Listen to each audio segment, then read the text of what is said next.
महाराष्ट्राचे आराध्य देव छत्रपती शिवाजी महाराजांना वंदन करून, भारतरत्न डॉक्टर बाबासाहेब आंबेडकरांना वंदन करून आज यांच्या सन्मानासाठी आपण इथे मोठी संख्येमध्ये ते उपस्थित झालेले आहे। असे आपले माझे सर्वांचे सन्माननीय नेते माननीय देवेंद्रजी फडणवीस आणि ज्यांना हा कार्यक्रम अतिशय चांगल्या रीतीने घडवून आणलेला आहे असे आपले सर्वांचे लाडके माननीय श्री प्रवीण दरेकरजी, आशिष सेलारजी, दीपक केसरकरजी, आपले अध्यक्ष राहुल नार्वेकरजी, बाला नांदगावकरजी, सम्मानित मंच।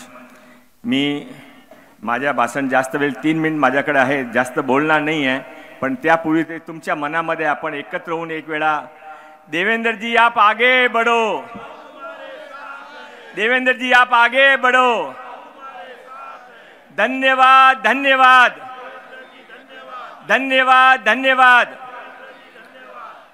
आपल्या सर्वांनी देवेंद्रजीचं भाषण ऐकायचे आहे, पण आपण सर्व इथे देवेंद्रजीचे अभिनंदनासाठी धन्यवाद देण्यासाठी एकत्र आलेला आहे। हा सर्व जे काही घडून आणलेलं आहे ते आपले प्रवीण दरेकरजीने प्रयत्नातून जाणलेलं आहे। मी 5 वर्षापासून पाहत आहे, मी भगवान रामचे हनुमान कसे होते मी पाहिले नाही, पण देवेंद्रजीचे हनुमान कसे आहे तो ते प्रवीण दरेकरजी आहे।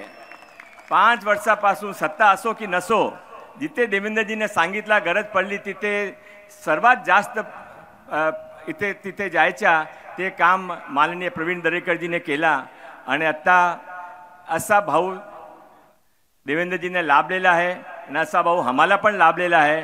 देवेंद्रजी प्रवीण दरेकरजीचा सर्व हा मोठा परिवार आहे, हे सर्व प्रवीण दरेकरजीच्यामुळे इथे आलेले आहे आणि देवेंद्रजी आपण समजू शकता की यामध्ये राजनीतिक कार्यकर्ता फार कमी आहे, ते सर्व हाऊसिंग सोसायटीचे लोक आहे ज्यांचे तुमच्यामुळे समस्या निराकरण झाला, म्हणजे मनापासून तुम्हाला धन्यवाद देण्यासाठी इथे आला आहे। पण तरी पण एक दक्षिण मुंबई, मध्य दक्षिण मुंबई, मुंबई शहरामध्ये साठी 4-5 छोटी मागणी आहे, मी आपल्या समोर रजू करतो आणि थांबतो।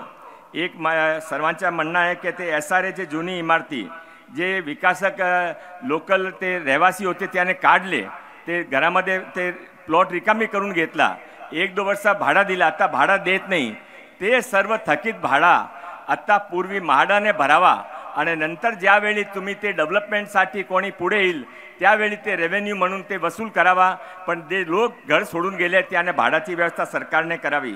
आणि त्याशिवाय मुंबईमध्ये 40,000 इमारती अशी आहे ज्यांचे OC नाही आहे आणि OC नाही आहे म्हणून त्याने वाटर टॅक्स, हाऊस टॅक्स सर्व जास्ती भरावा लागता। मी आपला रिक्वेस्ट करतो की आपण एक एमएनएसटी स्कीमचा प्रयोजन करावा आणि ते एमएनएसटी स्कीममध्ये ते 40,000 हाऊसिंग ते ज्यानेकडे OC नाही आहे त्याने OC एक वेळा देऊन टाका। आपण इथे चांगले काम केलं आहे, अजून 2-3 काम केलं तर आम्हाला सर्वांचा आनंद होईल।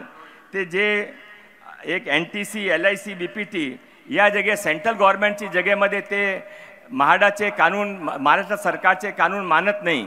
मला आपण पूर्वी एक मीटिंग घेतली होती आणि त्यासाठी एक GR काढून महाराष्ट्रामध्ये जे काही जमीन आहे, महाराष्ट्रामध्ये जे काही रहिवासी आहे त्याने म्हाडाचे आणि महाराष्ट्राच्या सर्व कानूनाचा लाभ मिळावा अशी आपण एक आदेश करावा अशी पण मी विनंती करतो। आणि परत एक विनंती आहे की जे आपले जुनी इमारती आहे, पंतप्रधान योजना दी PMGPची फार जुनी इमारती या भागामध्ये आहे, त्यासाठी एक 100 करोडचा स्पेशल फंड आपण लगेच सँक्शन करावा।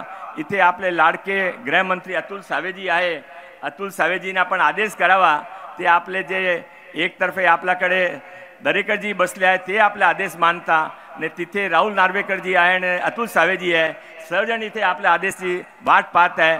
आपण ते याबद्दल योग्य निर्णय करावा। मी मनापासून मुंबईकरतर्फे आपला धन्यवाद देतो, आभार देतो, अभिनंदन मानतो। जय हिंद, जय महाराष्ट्र। ABP माझा, उघडा डोळे बघा नीट।